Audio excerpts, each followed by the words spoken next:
Hello once again. And we've reached number 6 in our series on Stations of the Cross, where Jesus falls to the ground under the weight of the crosspiece that he'd been forced to carry.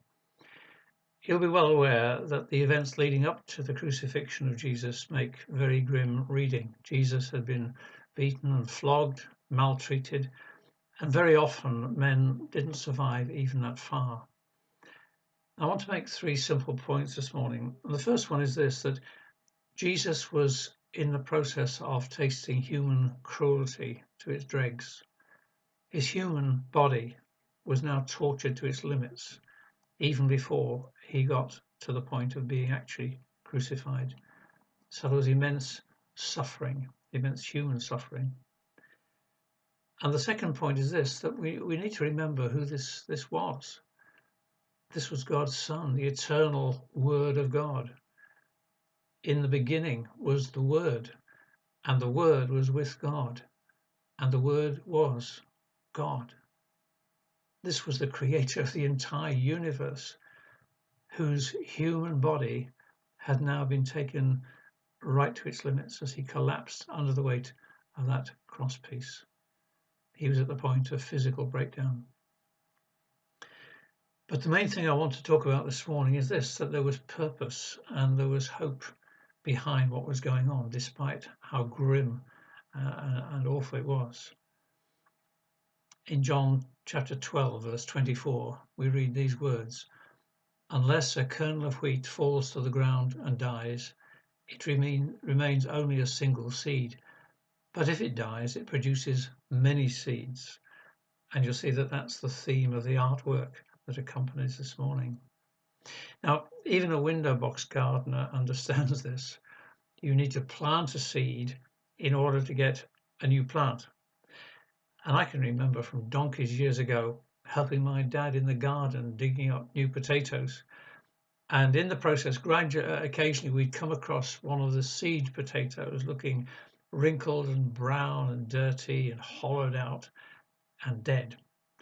But this was the potato put in the ground previously that had produced all these new potatoes that my dad and I were eagerly digging up.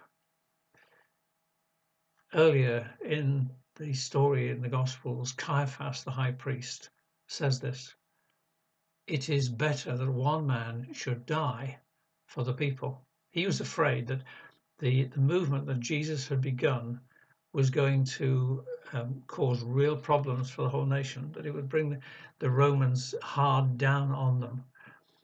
And he arrived at a cynical political calculation, really, that the death of one man, Jesus, was a small price to pay to preserve the nation and its culture and its religious practices.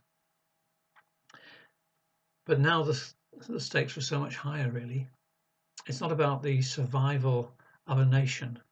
It's about the redemption of the world. And this kernel of wheat, the life of Jesus, was going to produce an eternal harvest. And there was purpose in this suffering.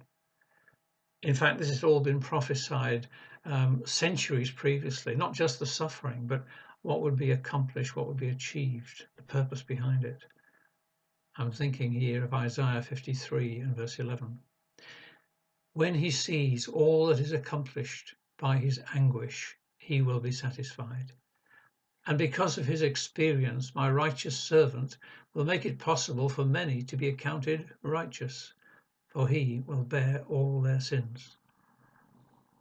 Jesus went to the very depths of human suffering to pay for the depths of human sin and degradation. But he did it to bring forth a glorious harvest. And that is all those who believe in him. This is where the hope comes in. This is why we celebrate the cross of Jesus, because we who believe in him are that harvest. Thanks be to God.